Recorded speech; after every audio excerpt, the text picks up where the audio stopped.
Hello everybody, Flik here and welcome to Let's Chat, my weekly vlog series posted every Monday at lunchtime if you're in the UK. And on the day you'll be listening to this, the final day of June, I'll be at a dentist checkup thing. Won't that be fun? In fact, I remember talking about this once before. I usually have my checkups on Mondays because it's the day I take off, so, you know, it makes the most sense. Anyway, we're not here to talk about the dentist. I do have something I want to talk about. I know for a fact someone on Twitter has brought it up when I solicited for questions and whatnot, so we'll do that last. To start with, let me go back to last week's vlog and we'll see what kind of comments people left and we'll answer some of those.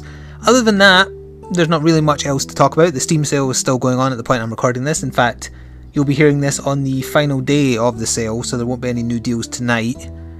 But that's fine. I didn't spend as much, well, I spent more than I meant to, but I spent less than I thought I would, if that makes sense. So I've got a few more things to play. I'm not sure if I'll be doing any video content on any of it. Also today, my copy of the new Transformers game arrives, so I'm going to start trying to record some of that after I finish this, and then I'll probably keep the first part short. You might have seen, you probably will have seen it by the time you hear this. I'll be keeping it short and uploading it very sharpish because I want to make sure that the information I got from Activision's UK based PR side was truthful in that they don't mind any video content. That's what they told me, and I have in writing, so I can defend myself if required, but it's just a hassle. So there we go. So let's go back to last week's Let's Chat. So this is number 31, so we'll go back to 30. Scroll down to the bottom. Oh my god, there's a wall of text comment. Right, okay, let's start with that then. From Craig O'Malley. Hey Flik, I'm a huge fan of DBZ, Dragon Ball Z, for those who don't know, and literally haven't got into any other anime. Do you enjoy Dragon Ball Z? I did back in the day, I like it a lot. I play pretty much every Dragon Ball game when it comes out. And if so, can you recommend anything with a similar vibe, combat style, etc.?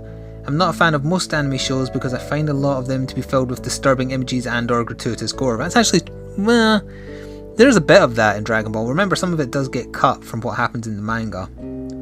I really like how DBZ has great fight sequences and enough violence to keep it interesting without any really weird or gory stuff. Well, that is actually true. There's no like really freaky stuff. Any recommendations would be greatly appreciated. Thank you for taking the time to answer questions and for producing awesome high quality content. Thank you very much. Keep up the good work, brother. For the record, this is not my brother. That's just how they ended. What they say, I don't have a brother for a start. Right, okay, so animes that are similar to Dragon Ball Z, but don't go too overboard on the gore, etc. That's actually very hard. As much as other animes and mangas imitate or, you know, pay homage to Dragon Ball Z, and you can definitely see similarities, there's none that do exactly what it does that I've watched, at least. Like, for example, what's his name, Kishimoto, the guy who does Naruto, he's a big fan of Dragon Ball. He's paid homage to it many, many times, and he's gone on record as saying when he doesn't know what to do with his story, he goes and watches Dragon Ball Z. So, to a certain extent, some of the fighting in that is the same. I would say that the gore and blood in Naruto is never more extreme than anything that was in Dragon Ball, if you say that the most extreme thing that happens in Dragon Ball is someone getting their hand cut off, for example. That's basically the highest level at which you'll see in Naruto as well. And people dying, obviously, but not in any kind of gross or weird ways. The fight quality is a bit different though, because it's not like ki they're using, it's jutsus. I would say that some of the fights in Naruto do boil down to very Dragon Ball-esque fights, especially later in the story. So I assume the anime will be kind of getting to that stuff now. I'm not entirely sure where it is. Other than that though, I guess some of the fights in Bleach, I haven't watched the Bleach anime for a long time, but the fight between Ichigo and Grimjaw, the final fight they had, was very kind of Dragon Ball-y, because they weren't doing any special powers, they were basically just having a fight, one of them using their fists or claws as it were, and one using a sword, but still, that's about as close as I can think of. I don't know about other animes like Fairy Tail or Yu Yu Hakusho. I'm not entirely sure how they compare, so if anyone else has a suggestion for an anime, and it is, yeah, he's specifically asking for anime, not manga, animes that have fighting in the same style as Dragon Ball Z without any additional gore, etc. You might enjoy some fights in Soul Eater as well, actually, although I didn't watch the Soul Eater anime, so I can't comment on the quality of that. Yeah, but I'm with you. I like the style of fighting that Dragon Ball has, and it is unique as much as I was saying earlier, as much as other animes and mangas kind of emulate the story beats. You know, the power-ups of the heroes to face the new villain, and then another villain will come along, so the hero needs to train, and then they become stronger again. You know, lots of other things follow the same beats, but I don't know of any offhand that do it as exactly the same as Dragon Ball. So if anyone else can help out, leave it in the comments of this video, and hopefully Craig will see your comment, and you know, if it's helpful, thank them.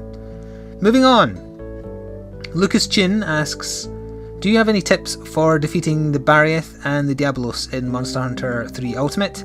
They're making me angry and I'm getting very salty towards them. I asked him at the time actually if he wanted me to answer now, or if he wouldn't mind if he waited until I was recording this. He said he didn't mind because he's farming some new gear. I asked you what weapon you were using, right? I think I remember asking you somewhere else. I think you said you were using a gun lance and sometimes you used a switch axe from memory. Those are two really good weapons. The gun lance should really make a mockery of both of them pretty much if you play defensively. Basically, if you play the way that I play when I use the gun lance, pick your moments for attacking when you're using the gun lance for sure. Don't be afraid to just keep on defending if you're not sure which attack the monster is going to do. There is tails for some of them. The Barrieth is a bit more, I mean, he can fly and he can jump up on the walls and whatnot. I don't think I have any specific, like monster specific tips actually, because I fight them both in very much the same way when I'm using gun lance. Don't underestimate your ability to defend. It's really, really good. I mean, so few weapons in the game have the ability to defend. Most rely on evasion, and the Diablos and the Barrieth are actually pretty hard if you have to use evasion because they have such quick movement and agility. The Diablos, when he's raging, is still the most intimidating thing I've seen in the game so far. But yeah, if you need to, I mean, watch some of the videos where I fought them. I didn't use the gun lance, I don't think, when I fought my first Barrieth. Maybe I did. I think I used longsword, I think I did. So, that's all I can say really. Even if it makes the hunt go longer, you'll learn more from doing it this way. Defend a lot, pick your moments, and just use the really weak poke you can do while defending. And it'll help you learn the tells for some of their attacks. Like, for example, the Diablos, when he does his backward tail swing after a charge, he always does a second pass. So it's very common, if you aren't familiar with the attack, that once he does the first swing with his tail, you'll think, right, I'll go in and get a hit, and the back swing will catch you. I think the Barrieth does a double body check as well, and you always expect just the one. So that's kind of some stuff you can look out for anyway. Moving on. Daniel Na, have you ever tried sleeping with the fan on? There's a Korean legend that people can die if they sleep with the fan on for too long, but you can turn the timer on if you believe it's real. I haven't heard of that urban legend or myth. It's a very weird one. Well, given where I live, there's no reason to really... Oh wait, this is in reference to me talking about the nights being so warm last time, right? And I had to keep my window open because of hay fever. Leaving a fan on instead, nope, I wouldn't be able to sleep with it on.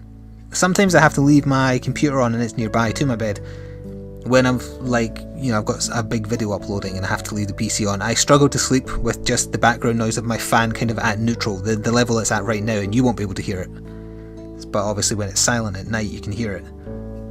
So, would I ever be able to sleep with a fan on? I don't think so. Because I think it would distract me too much, you know, I would notice it and then be able to unnotice. Plus, you've now just told me that apparently there's a Korean legend that if you leave it on too long you die, so I'm not going to do that. DRC 909 blah blah blah etc. It's pronounced Cruikshank. I'm not fussed about it though. I can't remember what that's in reference to, I'm sorry. ET Epic Fail asks, any Starbound content when it's out, Starbound server instead of TF2 maybe, or Terraria maybe? If I actually thought Starbound was considered out now, or is it still considered early access / beta? I might go back to it once I know for sure, like absolutely sure they've done all the major stuff and anything else is just content patches. Then I would be totally fine with it, maybe. I got very frustrated with it. Terraria I don't like. I know it's very similar to Starbound, but I liked the theme of Starbound better. Starbound server instead of TF2. I saw someone who used a Starbound server once and they were very unstable for like even a small number of people. Granted, I probably would only have a small number of people. But trying to organise people to just kind of do stuff on a server seems to be very difficult now. I don't know, I guess I need a bigger pool of people, and you would think a Steam group with almost 200 people in it at this point, that'd be easy, but as it turns out it isn't, so I don't know about the server stuff. It seems to be like a waste of money at present, sadly. Brandon Daigle, he laughed at something at 3:58, well I can't play it back sadly.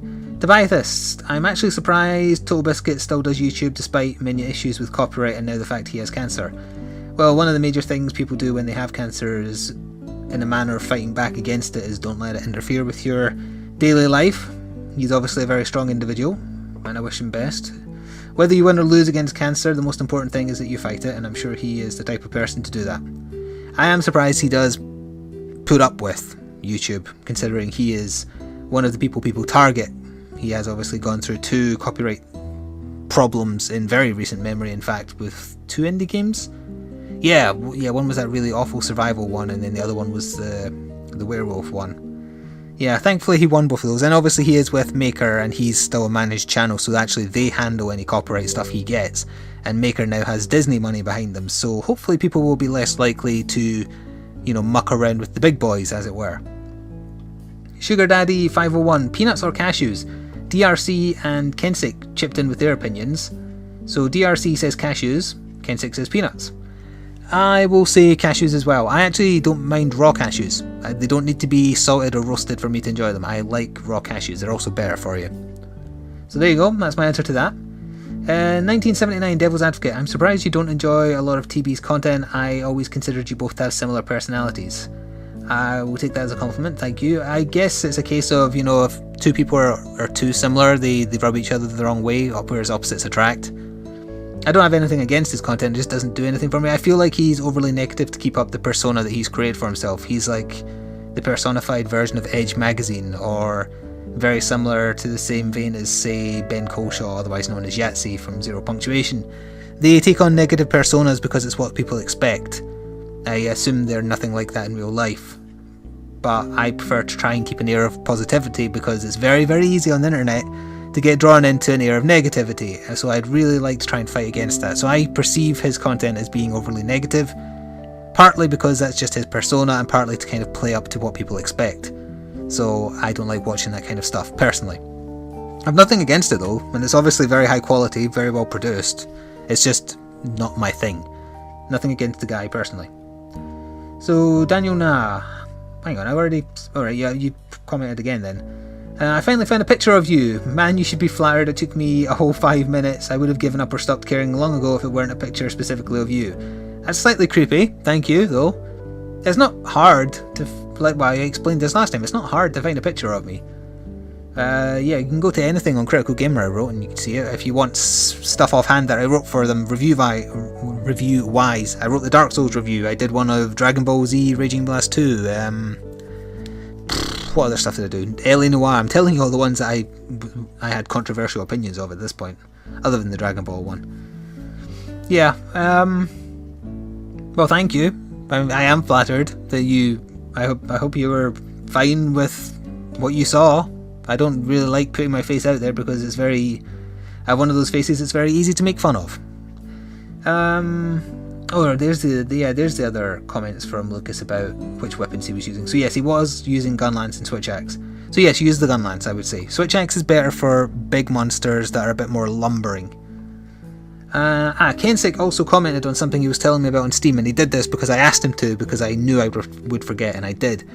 PCGamer.com is currently running this thing where for the next 5 Wednesdays, around about then, they're giving away a free game. And they have a certain set number of keys to give away. Apparently they've got like 1 million of each game. So the week that just went by was Space Chem, and he's put a link in last week's Let's Chat if you want to go get a game for free. And apparently they're going to do more of them for the next 5 weeks. Just because, I guess it's to potentially drum up some new readers to their website. But yeah, PCGamer.com.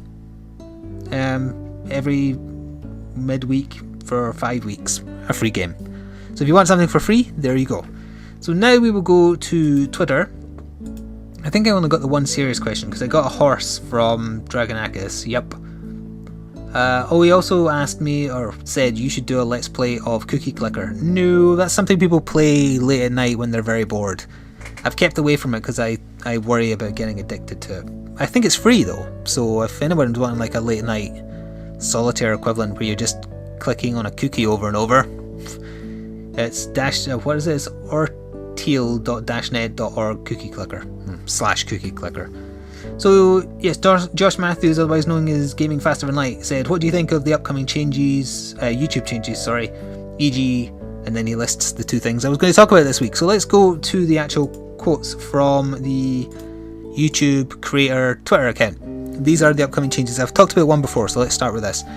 Remember that I was talking about that they were bringing in a donation service built into YouTube, very, very similar to what I do via Patreon, without the additional rewards, though. It's worth mentioning. So to quote YouTube, not YouTube, that'll be like some Japanese rival, "Introducing fan finding, a way for your fans to donate so you can help make more videos they love. Sign up at," and then they give the address.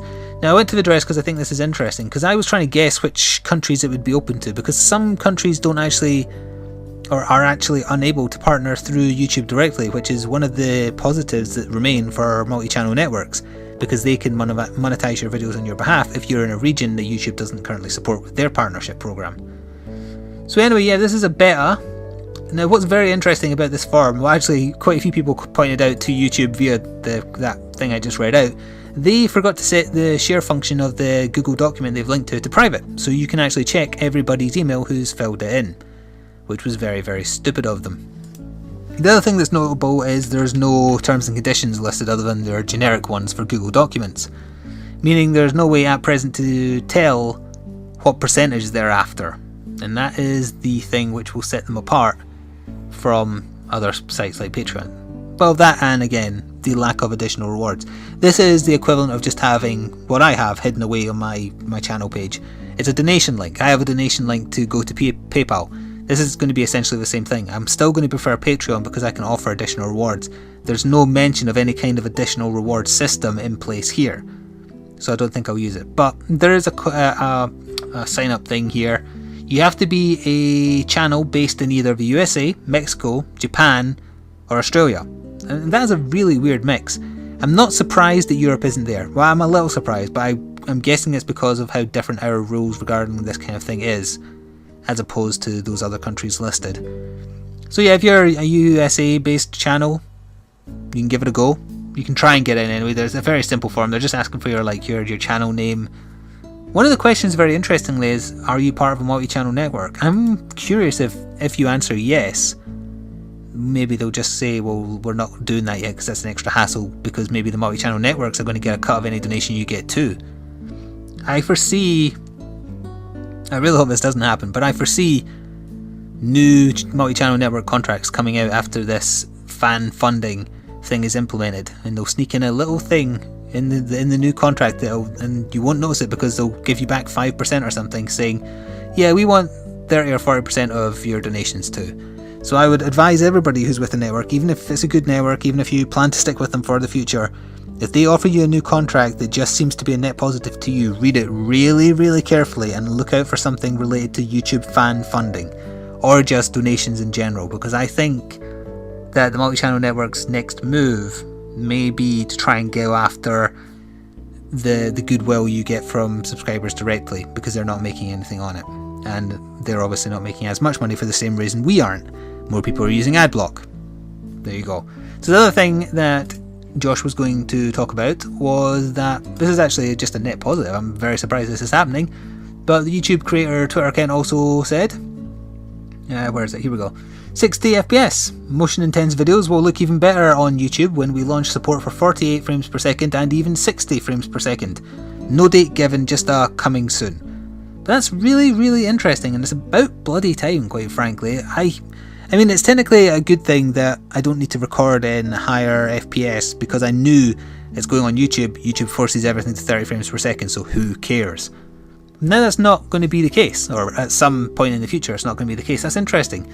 Increasing the frame rate shouldn't make much of a difference to file sizes. It will make a little bit though, which is awkward. But the main thing that affects the file size is the bitrate that you recorded at or rendered down to. But we'll see. I'm not an FPS junkie. I'm not obsessed with FPS. I've looked at 30 frames per second for most of my life, so I don't care really if something is 30 frames per second or 60. I know most people are. 120 is the new thing, isn't it? But still, it's interesting for PC related stuff and say like next gen stuff that does actually support 60 frames per second. It's interesting that I will now be able to record in those frames per second, and it will actually be able to be uploaded as that to YouTube as well. I'm very surprised they've done this, because this, even though it's only a slight increase in the average file size, it's still an increase, and I thought all the storage they required and the constantly creating more storage, etc., was the thing that was costing them the most money. So yeah, I'm very surprised they're doing this, but maybe it's to match demand from Twitch, which is very interesting in itself, you know, given the rumours about their attempted deals and whatnot, of which there's been no news on for quite a while. So, my throat is quite sore because of hay fever, and we have been going for about 20 minutes here, and I have a new game to start recording, and that will hopefully be able to go up onto YouTube without me having to fight my corner. Thank you very much for listening. If you have any questions or comments or topics or random horse statements that you want to make for me to read out and answer next week, feel free to leave them in the comments. And I think that's going to do it. I'm not sure what we'll talk about next time. It'll be a brand new month, it'll be July, it'll be the middle of the summer, so it'll still be raining and freezing and cold in Scotland, no doubt. But yeah, thank you very much for listening once more. My name has been Flik, this has been Let's Chat, and I'll see you next week. Ta-ta for now.